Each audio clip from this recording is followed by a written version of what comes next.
Hey, so I just found this video and I posted it about 2 Timothy 3. Let's get into it.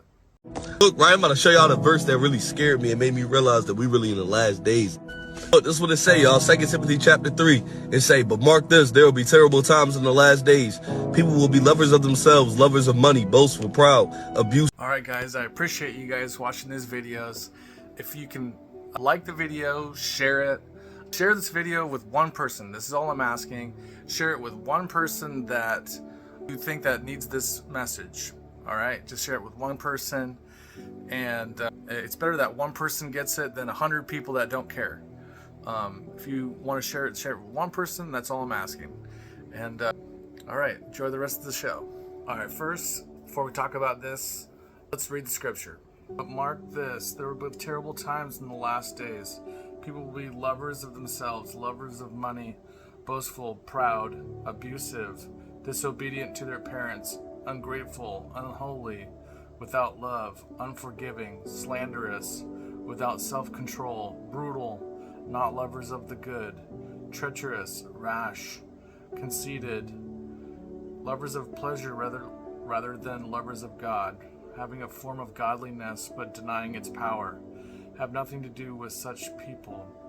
They're the kind who worm their way into homes and gain control over gullible women who are loaded down with sins and are swayed by all kinds of evil desires, always learning but never able to come to a knowledge of the truth, just as Jannes and Jambres opposed Moses. Also, these teachers oppose the truth. They are men of depraved minds, who, as far as their faith is concerned, are rejected. But they will not get very far, because, as in the case of those men, their folly will be clear to everyone. I just wanted to touch on something that really stuck out for me was all this stuff is bad stuff. But I thought something was interesting was something that I was going to make a video on earlier. Actually, I did make a video. I didn't post it. I've got more content that I'm putting out here.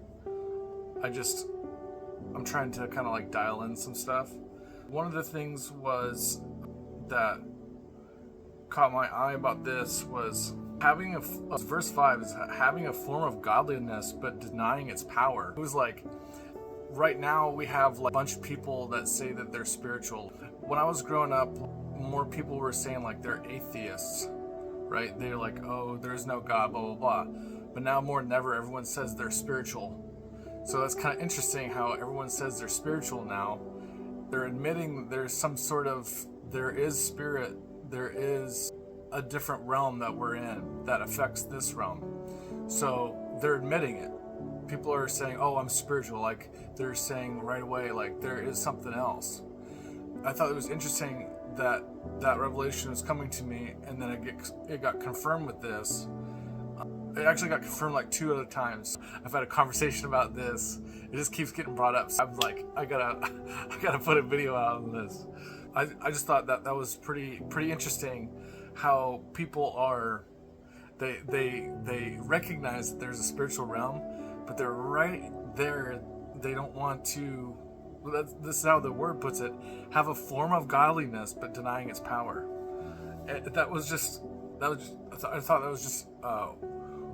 way crazy. And then the second part was they're the kind who worm their way into homes and gain control over gullible women. Dude, we see that so often. Women are the yoga pants. They'll beat you over the head with their yoga mat.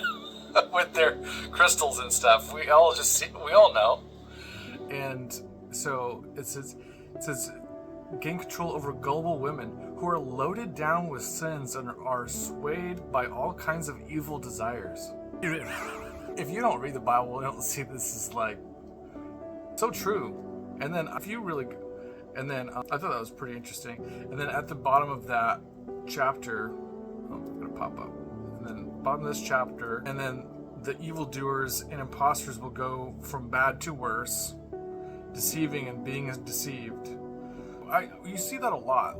People just if you tell them hey, do something, you get through to them for like a second. What I notice is people go two ways. They go either 180 the other way and start going, oh yeah, you know what, you're right, blah, blah, blah. And I've seen that. People go, yeah, I need to, like, you're right, right? And then the other side is people just go, nah. And they go worse than they were before. They go way worse. They go the other direction, like 10 times worse. And then they're trying to deceive more people. I just thought that was crazy. It was so, I would live in this. And then at the bottom it says, and now how from infancy you have known the Holy Scriptures, which are able to make you wise for salvation through faith in Jesus Christ. You know as a child how this is supposed to go, and people are just denying it. And then the next verse is, all Scripture is God-breathed and useful for teaching, rebuking, correcting, and training in righteousness, all so that the servant of God may be thoroughly equipped for every good work. And that's all I preach, is being a servant of God. I don't say Christian. I don't say go back in my videos. I say servant of God. Servanthood. I've got more teaching I want to put out on servanthood.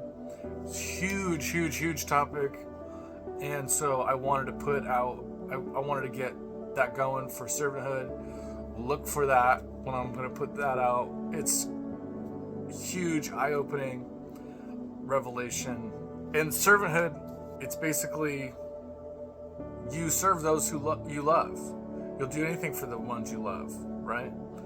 And it's like when somebody asks you, like, oh, why are you acting all righteous? And, oh, you don't want to cuss no more, and blah, blah, blah. And when we get into a relationship with somebody, people change for that person, right? Everyone knows that. It's not like a radical idea that you will change for the person you love. Everyone knows that. It's actually like, it's like funny because, like, everyone knows, like, oh, when that guy who used to be like a bachelor and, like, he doesn't clean his house and all this other stuff, and then he moves in with his girl, and next thing he's wearing like tweed jackets and polos, and instead of like wearing his football jersey all day, you know what I mean? Like, he's gonna change. He's gonna pick up his socks. He's gonna do this. You know what I mean? Like, you change for the person you're in a relationship for all the time to serve that person. You do that because you want to serve that person. And so it's not a radical idea. It's just like when people go, oh, you're so righteous and you're right, blah, blah, blah. It's like, I do what I do because I love Jesus, right? I'm in a relationship with him. Like, I'm doing what I can for him, right? Because he did everything for me and he didn't have to. So I'm doing everything I can, but even though I don't have to. Yeah, you can be saved without doing it, but it's like being in a relationship. Yeah, you could be married but not do all the extra things that is going to keep that marriage alive, that, you know what I mean, like, have the blessings of that marriage. It's like, and then I can get more into this, but it's basically like how we serve others and serve our wives and our husbands is it's what connects us. And if you're not serving that person, that's when we find that disconnect, and that's when we feel like cheated out of our relationship. Is like, if you have somebody that you're giving all your time to and everything, and then the other person just doesn't do anything for the relationship, doesn't do anything for you back, you feel like you're cheated.